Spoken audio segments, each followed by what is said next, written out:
नमस्कार, मैं हूं राम विश्वकर्मा। आप देख रहे हैं एनबीटी ऑनलाइन। देश के पूर्व प्रधानमंत्री, शानदार वित्त मंत्री, बेमिसाल प्रशासक, एक प्रभावी विजनरी और उससे भी बढ़कर एक ऐसे खुददार इंसान जिनमें कभी अपने पद को लेकर किसी लोलुपता की बात नहीं सुनी गई।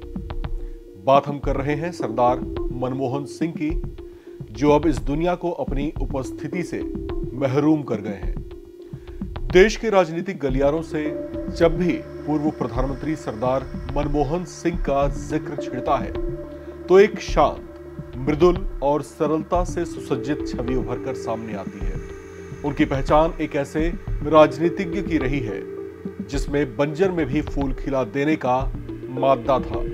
1991-92 के उस दौर को कौन भूल सकता है, जब आर्थिक तौर से हाशिए पर खड़े हिंदुस्तान को उन्होंने फिर मजबूती दिलाई और देश के आत्मसम्मान की रक्षा भी की थी। खैर, आज हम आपको सुनाने जा रहे हैं देश के पूर्व वित्त मंत्री और पूर्व प्रधानमंत्री मनमोहन सिंह का वो किस्सा जब वे इस कदर नाराज हो गए थे कि पद से इस्तीफा देने जा रहे थे। कहानी उस दौर की है जब देश की सत्ता में कांग्रेस थी। राजीव गांधी का निधन हो चुका था और प्रधानमंत्री बनाए गए थे उस दौर में दक्षिण भारत से आने वाले कांग्रेस के तेज तर्रार नेता नरसिम्हा राव। देश उस वक्त भीषण आर्थिक थपेड़े झेल रहा था। ऐसे में मनमोहन सिंह में प्रधानमंत्री नरसिम्हा राव को संकट मोचक नजर आया। राव को यकीन था कि देश का यह होनहार अर्थशास्त्री देश को इस संकट से उबार सकता है। लिहाजा राव ने उनसे खुद फोन पर बात की। उस वक्त तक मनमोहन सिंह का राजनीति से दूर दूर तक कोई वास्ता नहीं था। राव ने उन्हें वित्त मंत्री बनाने का ऑफर दिया। अचानक मिले इस ऑफर से वे कुछ समझ नहीं पाए और सोचने लगे कि एक दिन का वक्त मुझे चाहिए होगा ताकि मैं सोच सकूं। यह ऑफर बहुत बड़ा था, लुभावना भी था, लेकिन आर्थिक मार झेल रहे भारत का अचानक वित्त मंत्री बनना बेहद रिस्की भी था, क्योंकि इस पद को स्वीकार करते ही उनके अर्थशास्त्री होने के कौशल की कड़ी परीक्षा होने वाली थी। सफलता के चांस इसमें ना के बराबर माने जा रहे थे। ऐसे में अगर वे कामयाब नहीं होते तो उनके जीवन भर की साख पर दाग लग जाता। लेकिन इन सब के बावजूद उन्होंने इस पद के साथ साथ इसके साथ जुड़ी बड़ी चुनौती को भी स्वीकार किया।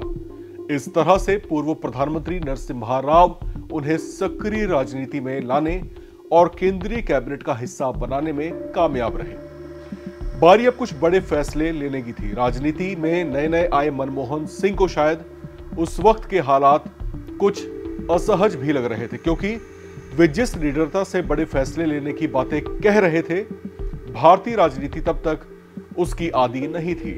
मसलन जोखिम भरे बड़े फैसले से अक्सर बचा जाता था। लेकिन इसके बावजूद मनमोहन सिंह ने देश के आर्थिक मोर्चे पर कुछ ऐसे बड़े फैसले लिए जिसने देश के साथ साथ दुनिया को चौंकाया भी, और फिर उसमें मिली सफलता ने खूब वाहवाही भी कराई।